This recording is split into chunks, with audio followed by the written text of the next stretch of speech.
Hello friends, मैं हूं मिथिलेश कुमार और आप सभी लोगों का स्वागत करता हूं उदित फार्मेसी के ऑनलाइन लर्निंग प्लेटफॉर्म पर। तो कैसे हैं आप सभी लोग? आशा करता हूं अच्छे होंगे, स्वस्थ होंगे और मस्त होंगे। आज के इस लेक्चर में हम लोग ह्यूमन एनाटॉमी एंड फिजियोलॉजी का चैप्टर नंबर 2 है structure of cell, components and its functions. इसमें हम लोग 2 पार्ट पढ़ चुके हैं, ये थर्ड पार्ट आपका रहने वाला है जो कि पार्ट 3 है, जिसमें आप एक्चुअली समझेंगे कि सेल के अलग अलग कंपोनेंट्स क्या होते हैं और उसके फंक्शन क्या हैं। लेकिन मैं चाहूँगा कि आपने पार्ट 1 पार्ट 2 देख रखा है तो बहुत अच्छी बात है, नहीं तो ज़रूर देखिएगा। एंड थोड़ा सा रिकैप करना चाहूँगा कि हम लोगों ने अब तक पार्ट 1 और पार्ट 2 में क्या पढ़ा है विद इन 2 मिनट्स। ठीक है, देखिए सबसे पहले हमने पढ़ा था सेल। सेल क्या होता है? स्ट्रक्चरल और फंक्शनल यूनिट ऑफ लाइफ है। एंड सेल से टिश्यू बनता है, टिश्यू से ऑर्गन, ऑर्गन से organ system and organ system से बॉडी। ठीक है, वैसे ही मैंने प्रोकैरियोटिक सेल और यूकैरियोटिक सेल में थोड़ा बहुत अंतर बताया। फिर उसके बाद आपको सेल थ्योरीज पढ़ाया था। उसके बाद फिर कंपोनेंट्स ऑफ सेल में मेनली 3 भागों में बांट दिया गया था, सेल मेम्ब्रेन और प्लाज्मा मेम्ब्रेन, फिर साइटोप्लाज्म, फिर न्यूक्लियस। एंड बहुत सारे सेल ऑर्गेनल्स साइटोप्लाज्म में सस्पेंडेड होते हैं। एंड सेल का डायग्राम बनाने पहले क्लास में सिखाया था, इंपॉर्टेंट है। दूसरे क्लास में हम लोग 1 बाय 1 पढ़ना स्टार्ट किए थे सेल ऑर्गेनल्स को। सबसे पहले सेल मेम्ब्रेन पढ़े थे, प्लाज्मा मेम्ब्रेन उसी को कहते हैं, एंड उसका स्ट्रक्चर भी पढ़े थे एंड प्रॉपर उसको बनाना कैसे है वो भी सीखे थे। ठीक है, उसके बाद हम लोगों ने फंक्शन भी देख लिया था। देन हम लोग कुछ क्वेश्चंस करे थे एंड उसके बाद आपने साइटोप्लाज्म के बारे में पढ़ा। एंड साइटोप्लाज्म वेरी इंपॉर्टेंट है क्योंकि यहीं पर मोस्टली सेल ऑर्गेनल्स फ्लोट कर रहे होते हैं एंड इसमें मेटाबॉलिक एक्टिविटीज सबसे ज़्यादा होती हैं। ठीक है, अब उसके बाद पार्ट 3 स्टार्ट होता है एंड यहाँ से हम लोग अलग अलग जो बचे हुए सेल के अंदर ऑर्गेनल्स हैं जो इंपॉर्टेंट हैं उसके बारे में हम लोग लिखेंगे। ठीक है, चलिए तो सबसे पहले आप लोग क्या पढ़ेंगे? माइटोकॉन्ड्रिया। तो एक बार जो भी लोग पढ़ रहे हैं तो नोट डाउन कर लीजिए माइटोकॉन्ड्रिया। ठीक है, ठीक है। तो माइटोकॉन्ड्रिया, माइटोकॉन्ड्रिया क्या होता है सर? तो देखो भाई, माइटोकॉन्ड्रिया सबसे मेन काम इसका क्या है? तो हमने बताया था इसको कहा जाता है पावर स्टार, है ना? अरे भैया पावर स्टार कौन है जानते हो? है ना, खाली झमकौला से हुई, यहीं से पावर शुरू होला और यहीं पे खत्म। समझ रहे हो ना बात को? हाँ, तो माइटोकॉन्ड्रिया को कहते हैं पावर स्टार, पावर हाउस। समझ गए? हाँ, इसको कहते हैं पावर हाउस। किसका? Power house of the cell, यानी कोशिका का ऊर्जा गृह। क्यों? क्योंकि ये एटीपी बनाने का काम करता है। अच्छा, एटीपी क्या होता है सर? कुछ लोगों का सवाल होगा। देखो भाई, एटीपी को एक चीज कहा जाता है, पता है क्या है? एटीपी का फुल फॉर्म भी कई बार पूछा गया है तो मैं लिख देता हूं। एक्चुअली इसका फुल फॉर्म होता है adenosine, adenosine triphosphate. Adenosine triphosphate इसका फुल फॉर्म है। ठीक है, एंड याद रख लेना एटीपी का जो फुल फॉर्म आप देख रहे हो एडिनोसिन ट्राइफॉस्फेट, यहां पर ये एटीपी है ना, क्या है? तो energy currency of the cell, ऊर्जा का सिक्का। जैसे हम लोग कैसे अगर सब्जी मार्केट से खरीदते हैं तो कैसे कहते हैं 1 किलो दे दो, 2 किलो, वैसे एनर्जी को नापने का तरीका है। तो एनर्जी को नापने का तरीका है, मापने का तरीका आप एकदम नॉर्मली समझो कि ये एनर्जी है। ठीक है, एटीपी। तो एडिनोसिन ट्राइफॉस्फेट इसका फुल फॉर्म होता है एंड ये एटीपी के फॉर्म में ही एनर्जी बनती है। एंड ध्यान रखना, एनर्जी जो बनती है वो किसके फॉर्म में? सब लोग जवाब दो। एटीपी के फॉर्म में। एंड कौन बनाता है? अरे भाव बताओ भाई, कौन बनाता है? माइटोकॉन्ड्रिया। क्योंकि ये एनर्जी बनाता है इस वजह से इसको क्या कहते हैं? पावर हाउस कहते हैं। समझ रहे बात को? हाँ, वेरी गुड। इसको क्या कहते हैं बताओ? हाँ, पावर हाउस कहते हैं। ठीक है, एंड ये क्या है? It is a membrane bound organelle. अगर मैं एक सेल का स्ट्रक्चर दिखाऊं, आगे आपको डायग्राम में दिखाता हूं। एक सेल आपको दिखेगा यहां पर, एक सेल का डायग्राम है, राइट? हाँ, मैंने डायग्राम बनाने भी सिखाया था। इसमें काफी सारे आपको माइटोकॉन्ड्रिया दिख रहे होंगे। देखो, एक ये है माइटोकॉन्ड्रिया, एक ये है माइटोकॉन्ड्रिया, एक ये है माइटोकॉन्ड्रिया। तो एक्चुअली जो माइटोकॉन्ड्रिया होता है ना बाबू, द्विझिल्ली यानी डबल मेम्ब्रेन बाउंड स्ट्रक्चर होता है। उसका एक मेम्ब्रेन तो ऐसा होता है जो कि बाहर से, एंड अंदर वाला मेम्ब्रेन ना थोड़ा सा इस तरीके से थोड़ा लपझा हुआ होता है। देखो, अगर माइटोकॉन्ड्रिया का स्ट्रक्चर मैं दिखाऊं डिटेल में तो देखो मैंने यहां बनाया हुआ है, ये देखो माइटोकॉन्ड्रिया है। ठीक है, तो एक माइटोकॉन्ड्रिया का जो ये सबसे पहला बाहरी झिल्ली जो है जिसको हम लोग आउटर मेम्ब्रेन कहते हैं, देखो लिखा ना आउटर मेम्ब्रेन, ये आउटर मेम्ब्रेन। हो सके सिर्फ माइटोकॉन्ड्रिया का डायग्राम पूछ दे तब ऐसा ही बनाना होगा कि भैया आउटर मेम्ब्रेन सबसे पहले दिखाना होगा, ठीक है। आउटर मेम्ब्रेन मतलब बाहरी झिल्ली। किसका मतलब क्या होता है? बाहरी झिल्ली। एंड इसके अंदर क्या है? ये जो आपको दिख रहा है ये इनर मेम्ब्रेन है। ये क्या है? इनर मेम्ब्रेन है। इनर मेम्ब्रेन का मतलब क्या होता है दोस्त? अंदरूनी झिल्ली। एंड अंदरूनी झिल्ली जो होता है इनर मेम्ब्रेन, खास बात है कि आपको दिख रहा होगा ये फिंगर लाइक प्रोजेक्शन बना रहा है। देखो उंगली नुमा ऐसे ऐसे बनाया हुआ, ऐसे फिर ऐसे फिर ऐसे, तो अंदर में फिंगर नुमा संरचना है, तो उसी को हम लोग क्रिस्टे कहते हैं। क्रिस्टे, क्रिस्टे कह देते हैं। जहां पर दो क्रिस्टे आपस में मिला है उसको क्रिस्टे जंक्शन, तो क्रिस्टे। तो काफी बार सवाल हुआ है कि बताओ ये जो माइटोकॉन्ड्रिया का इनर मेम्ब्रेन है उसको क्या कहते हैं? तो माइटोकॉन्ड्रिया, जैसे एक जनरली डायग्राम में बनाऊं, ये आउटर मेम्ब्रेन हो गया एंड इनर मेम्ब्रेन में ऐसा बना देता हूं, होता है ना। हाँ, तो इनर मेम्ब्रेन क्या कहलाता है? तो सिंपली है आपका क्रिस्टे कहलाता है। क्यों? क्योंकि ये एक फिंगर लाइक प्रोजेक्शन जैसा स्ट्रक्चर है, इस वजह से इसको क्रिस्टे कहते हैं। एंड यहीं पर इनर मेम्ब्रेन में ही एटीपी बनता है, यहीं पर एटीपी बनता है, ठीक है। एंड याद रख लेना, जैसे ये माइटोकॉन्ड्रिया है इसमें डबल मेम्ब्रेन होते हैं, यानी बाहरी मेम्ब्रेन सिंपली होता है, अंदर वाला मेम्ब्रेन क्रिस्टे कहलाता है। एंड इसके अंदर जो द्रव्य भरा हुआ है उसको मैट्रिक्स कहते हैं। एंड इसमें भी छोटे छोटे राइबोसोम होता है। एंड आपको पता है ना राइबोसोम अपना खुद का प्रोटीन बना सकता है। एंड यहाँ पे एटीपी सिंथेसिस होती है, यानी एटीपी बनता है। एंड इसका खुद का डीएनए भी होता है। ध्यान रखना, अगर कोई भी सेल ऑर्गेनेल, अगर उसके पास खुद का जेनेटिक मटेरियल जैसे डीएनए है एंड उसी के साथ साथ उसमें राइबोसोम है, तो वो एक सेमी ऑटोनोमस सेल ऑर्गेनेल है। सेमी ऑटोनोमस मतलब है कि खुद का एनर्जी भी बना सकता है, खुद का जेनेटिक मटेरियल भी है। जैसे प्लास्टिड प्लांट सेल में, एनिमल सेल में माइटोकॉन्ड्रिया होता है, ठीक है। हाँ, तो अभी देखो क्या क्या मैं यहाँ लिखा हुआ है उसको समझो। क्या कह रहा है? ये एक मेम्ब्रेन बाउंड ऑर्गेनेल है in the cell which helps in generation of ATP in the form of ATP, sorry generation of energy. यानी ये क्या चीज बनाने में हेल्पफुल होता है? एनर्जी, जो कि एटीपी के रूप में होता है। That is the reason it is also known as power house of cell. इसीलिए इसको हम लोग क्या कहते हैं? Power house of the cell कहते हैं। The energy is produced by oxidation of food during cellular respiration. यानी कि यहाँ पर सेलुलर रेस्पिरेशन के माध्यम से एनर्जी का निर्माण होता है। जो भी आपने कार्बोहाइड्रेट खाया है ग्लूकोज में कन्वर्ट हुआ, तो वो ग्लूकोज आपका ऑक्सीजन से अभिक्रिया करके ऑक्सीडेशन होता है। ऑक्सीडेशन मतलब ऑक्सीजन से अभिक्रिया होता है, देन उसका एनर्जी का प्रोडक्शन होता है। It also helps in various processes, जैसे आपके सेल साइकिल में हेल्पफुल होता है, सेल के ग्रोथ में, सेल के डेथ में, सेल को सिग्नल प्रोवाइड करने वगैरह में भी हेल्पफुल होता है। एंड ये डबल मेम्ब्रेन स्ट्रक्चर है। कैसा मेम्ब्रेन स्ट्रक्चर है? Double membrane. डबल मेम्ब्रेन मतलब है एक आउटर मेम्ब्रेन होता है और एक इनर मेम्ब्रेन भी होता है। And outer membrane contains transport protein. Outer membrane में थोड़ा बहुत कुछ प्रोटीन होता है विच helps in transportation of various ions atoms across the organelle. अगर ऑर्गेनेल के आर पार कुछ जाना है तो इसमें कुछ ट्रांसपोर्ट प्रोटीन है, उसी के माध्यम से जाता है, ठीक है। कह रहा है inner membranes has finger like projections called cristae. ध्यान रखना, इनर मेम्ब्रेन को क्या कहते हैं? बताइए मोहम्मद नदीम जी, मोहम्मद चौहान जी, मुझे बताइए। आप सभी लोग पहले कमेंट में बातचीत मत कीजिए, यहाँ जो बता रहा हूँ पूछ रहा हूँ। बताओ भाई, माइटोकॉन्ड्रिया के अंदरूनी सतह को क्या कहते हैं? इनर मेम्ब्रेन को क्या कहते हैं? तो क्रिस्टे कहते हैं। वेरी गुड, क्या कहते हैं? क्रिस्टे कहते हैं। दे हैव F1 पार्टिकल्स और ऑक्सीजोम। इसमें F नोड और F1 पार्टिकल्स होता है। तो ये F1 पार्टिकल में एक्चुअली एटीपी का निर्माण होता है, ठीक है। हाँ, बहुत बढ़िया। And it also has matrix. इसमें भी कुछ द्रव्य पदार्थ है जो कि फ्लूइड इन प्रेजेंट।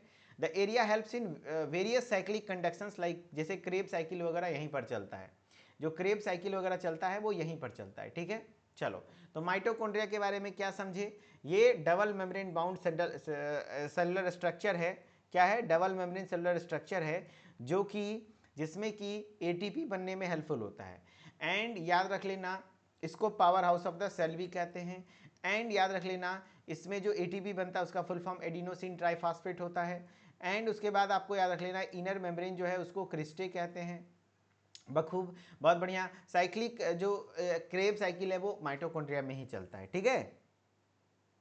हाँ, जैसे प्रांजल गुप्ता कह रहे हैं क्रेब साइकिल को बताइए, तो एक्चुअली क्रेब साइकिल एक साइकिल होता है जिससे एनर्जी बनने के दौरान होता है। तो क्रेब साइकिल आपको यहाँ नहीं पढ़ना है दोस्त, क्रेब साइकिल रेस्पिरेशन में पढ़ना है। रेस्पिरेशन कहने का जो कि बायोकेमिस्ट्री में पढ़ेंगे सेकेंड ईयर में, यहाँ नहीं पढ़ना है, ठीक है। यहाँ क्रेब साइकिल नहीं पढ़ना है, ठीक है, और माइटोकॉन्ड्रिया का डायग्राम बनाने को प्रैक्टिस कर लेना आप सभी लोग, ठीक है। क्रेब साइकिल एक्चुअली एक प्रकार का अभिक्रिया होता है कुछ चरणों में, जिसके दौरान एनर्जी बनता है, ठीक है, एनर्जी बनता है ना। गुड, वो सेकेंड ईयर में आपको क्रेब साइकिल डिटेल में पढ़ना होगा। अब बात करते हैं गोल्जी बॉडीज की। अब क्या बात करते हैं, गोल्जी बॉडीज की। देखो भाई, गोल्जी बॉडी अगेन एक सेलुलर स्ट्रक्चर है, ठीक है। देखो, it is made up of many folds and stacking of membranes. बहुत सारे मेम्ब्रेन के स्टैकिंग लाइक स्ट्रक्चर्स, देखो कितने सारे फोल्डेबल स्ट्रक्चर से मिलकर बना होता है ना।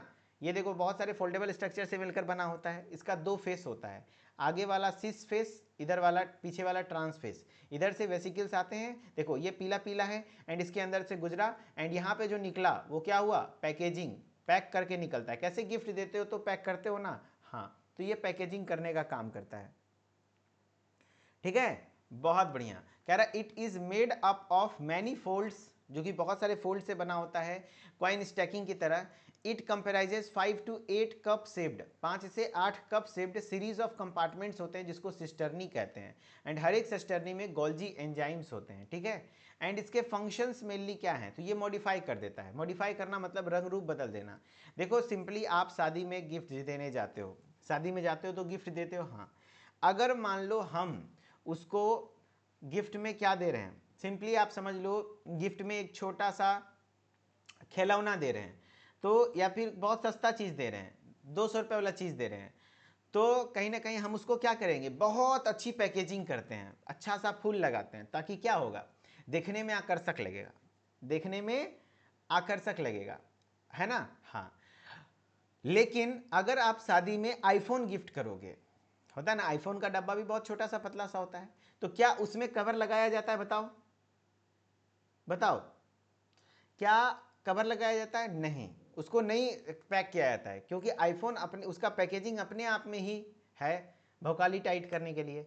अगर आईफोन दे करके, है ना, पैक कर देंगे तो वही वाली बात है, उसको रंग रूप बदल देना होता है कि नहीं। हाँ, तो गोल्जी बॉडी वही करता है, जो वेसिकल्स हैं वो उस पर कवरिंग नहीं होता, वो कवरिंग यानी पैकेजिंग करने का काम कौन करता है, गोल्जी बॉडीज, ठीक है। They help in modify, modify मतलब चेंज कर देना, sorting packaging of the substance with in the cell, cell के अंदर जो सब्सटेंस है, ठीक है। They also help in modification of protein, protein को भी बदलता है थोड़ा बहुत मॉडिफाई करके। एंड इसमें they add phosphate groups and glycoproteins to lipid form the endoplasmic reticulum to create phospholipids. कहने का मतलब है ग्लाइकोप्रोटीन से लिपिड में कन्वर्टन करता है ये, एंड उसमें आपका फॉस्फेट ग्रुप को ऐड करवाता है। They also help in the sulfation of molecule, molecule के सल्फेशन यानी सल्फेट को, सल्फेट ग्रुप को ऐड करने में हेल्पफुल होता है, ठीक है। ये हो गया गोल्जी बॉडी, ठीक है। हाँ, ये हो गया क्या, गोल्जी बॉडीज। अब बात करते हैं लाइजोसोम की, अब बात करते हैं लाइजोसोम की। लाइजोसोम को हम लोग क्या कहते हैं, देखो सेल के अंदर स्ट्रक्चर है, छोटा सा स्ट्रक्चर होता है सेल के अंदर, आपको मैंने बताया था बहुत सारा, उसका नाम होता है लाइजोसोम। इसको हम लोग क्या कहते हैं बताओ, सुसाइडल, है ना, सुसाइडल, ठीक है, suicidal bag of the cell, they are generally known as suicidal bag of the cell as it contains hydrolytic enzyme. क्यों आत्महत्या की थैली कहते हैं, क्योंकि इसमें पाया जाता है hydrolytic enzyme. When its enzyme lysis occur, इसका जब इसमें ये टूटता है, when its lysis occur the enzyme eat up their own cells. अगर ये लाइसोसोम फटेगा तो फटने के दौरान वो एंजाइम सब पूरे सेल को डाइजेस्ट कर देता है, मर जाता है सेल, इसीलिए सुसाइडल बैग कहते हैं। Lysosome words come from Greek word lysis, lysis word से ही आया हुआ है, जिसका मतलब ही होता है ब्रेक डाउन होना, ठीक है। हाँ, अब इसका देखो संरचना क्या है, तो lysosome are without any characteristic shape और स्ट्रक्चर, लाइजोसोम का कोई शेप नहीं है, बस जैसे तैसे जैसा हुआ वैसा होता है, ठीक है। They are found in globular और ग्रेनुलर शेप, ज्यादातर ये गोल गोल छोटा छोटा, ग्लोबुलर मतलब गोल गोल, ग्रेनुलर मतलब छोटा छोटा दाने के समान संरचना होता है। एंड इसका साइज लगभग 0.2 से 0.5 माइक्रोमीटर इन साइज होता है। And it is surrounded by a single lipoprotein molecule, and ये सराउंडेड होता है सिंगल लिपोप्रोटीन मॉलिक्यूल से, ठीक है। चलो, ये देखो लाइसोसोम है, ये लाइसोसोम में आपको ये अंदर में लूमेन दिख रहा है, बाहर में मेम्ब्रेन दिख रहा है, इसके अंदर कुछ एंजाइम्स हैं, प्रोटीन्स हैं, एंजाइम सबस्ट्रेट कॉम्प्लेक्स, ठीक है। चलिए, कमेंट में गजब का चल रहा है, चौहान जी कह रहे हैं पहले आप बताइए कहाँ से हो, कोई पूछ रहा है कहाँ से हो, नहीं हो ब्लॉक कर दिए जाओगे दोस्त, है ना, ठीक है। तो गलत बात ऐसे नहीं करना होता है भाई, पढ़ाया जा रहा है, आप लोग पढ़ाई पर ध्यान दीजिए एंड थोड़ा सा चैटिंग वगैरह मत कीजिए, चैट के दौरान आप लोग डिस्टर्ब रहेंगे, ठीक है। चलो चैट ऑफ कर दिया हूँ, अब शांति से सुनो। देखो अभी तक हमने पढ़ाया क्या, अभी तक मैंने पढ़ाया क्या, मेरा तरीका यही है भाई, जब आपका ध्यान भटके हम आपको शुरू से ट्रैक पर लाएंगे। माइटोकॉन्ड्रिया, तो माइटोकॉन्ड्रिया क्या है, मेम्ब्रेन बाउंड सेल ऑर्गेनेल है ना, जो कि एनर्जी बनाने का काम करता है, जो एटीपी के फॉर्म में, एंड इसीलिए इसको power house of the cell कहते हैं। एंड यहाँ पर क्या है, food oxidation, oxidation of food during cellular respiration, cellular respiration होता है जिसके दौरान फूड का ऑक्सीडेशन होता है। एंड ये डबल मेम्ब्रेन स्ट्रक्चर होता है, एंड इसका जो आउटर मेम्ब्रेन है उसमें ट्रांसपोर्ट प्रोटीन होता है जो कि ट्रांसपोर्टेशन में हेल्पफुल होता है ना, क्या कहते हैं, ये हो गया। एंड ये ATP adenosine triphosphate, and inner membrane को क्रिस्टे कहते हैं जहाँ पे कि एटीपी का निर्माण होता है, ठीक है। एंड इसके अंदर जो मैट्रिक्स है, ये मैट्रिक्स फ्लूइड वाला एरिया है जहाँ पे कि आपका क्या कहते हैं डीएनए, सॉरी ये माइटोकॉन्ड्रिया के अंदर क्रेब साइकिल होता है, ठीक है। बहुत बढ़िया, ये गोल्जी बॉडी है, Golgi body actually sorting packaging modifying में हेल्पफुल होता है। Lysosome suicidal bag of the cell कहते हैं, ठीक है। चलो अब यही लाइजोसोम के फंक्शन के बारे में पढ़ो। तो देखो यहाँ पर क्या है, they provide defense against the individual invading microbes in the cell. अगर मान लो सेल में कोई सूक्ष्म जीव घुस गया है ना, कोई बैक्टीरिया वायरस फंगाई घुस गया, तो उसको तुरंत से मारने का काम करता है कौन, लाइजोसोम। कारण क्योंकि उसके पास वो एंजाइम्स है, तुरंत से उसको मार देता है। They engulf worn out cell organelle, जितने भी सड़े गले सेल हैं उसको मार के खा लेता है, खत्म कर देता है। They help in restoration of bone, bone के रीस्टोरेशन में भी हेल्पफुल होता है। And they help in the break down of cellular components, cellular components के ब्रेक डाउन में भी हेल्पफुल होता है। And they cause the sperm to penetrate into the ovum, जैसे स्पर्म है, ये ओवम है, तो ओवम में पेनिट्रेट करने के लिए स्पर्म को भी गोल्जी बॉडी की जरूरत होती है। And they help in dissolving the clots, clot के डिजोल्यूशन, यानी कि जैसे मान लो ब्लड में क्लॉट बन गया तो उसको क्लॉट को घटाने के लिए इस्तेमाल भी होता है, ठीक है। चलो अब कुछ कुछ सवाल करके दिखाओ, जैसे the power house of the cell, इसका जवाब दीजिए। The power house of the cell क्या होगा answer, Golgi bodies, mitochondria, ribosome, nucleus. ESIC 2016 का सवाल है, तो आंसर सिंपल सा हो जाएगा माइटोकॉन्ड्रिया, है ना, माइटोकॉन्ड्रिया। बहुत बढ़िया, बहुत बढ़िया, चैट ऑन कर देता हूँ, रुक जाओ।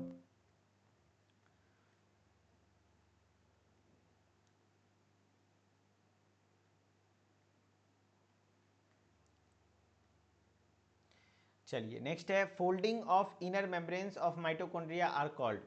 तो माइटोकॉन्ड्रिया के जो इनर मेम्ब्रेन के फोल्डिंग लाइक स्ट्रक्चर है उसको क्या कहते हैं, क्रिस्टे, ग्रेना, सिस्टर्नी या सेक, बताइए। तो आंसर क्या हो जाएगा, सिस्टर्नी।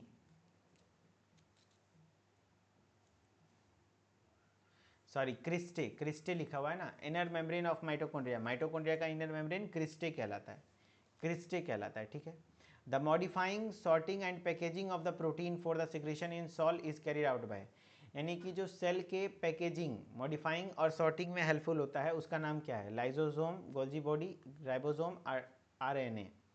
तो modifying sorting and packaging of protein, Golgi body, ये गोल्जी बॉडी का काम है। What is the cytoplasm, cytoplasm क्या होता है बताइए, साइटोप्लाज्म क्या है, the part of the cell that contains genetic material, या फिर the jelly like substance between the cell membrane and the nucleus, the rigid structure that provide support to plant cells, या तो the sites of protein synthesis. तो answer हो जाएगा they are jelly like substance, ये jelly like substance है जो कि cell membranes और न्यूक्लियस के बीच में जगह पाया जाता है, ठीक है। चलो तो आगे एंडोप्लाज्मिक रेटिकुलम पढ़ना है, फिर उसके बाद आपको रफ स्मूथ एंडोप्लाज्मिक रेटिकुलम पढ़ना है, राइबोसोम पढ़ना है ना, न्यूक्लियस पढ़ना है। तो इसको तो खैर मैं और भी पढ़ाऊँगा, टेंशन नहीं लेना है, लेकिन एक्चुअली मुझे थोड़ा सा अभी बाहर जाना है, मैं ज़्यादा देर मुझे 8:15 में उधर जाना होगा थोड़ी देर के लिए, तो मैं ज़्यादा देर आज क्लास ले नहीं पाऊँगा, ठीक है।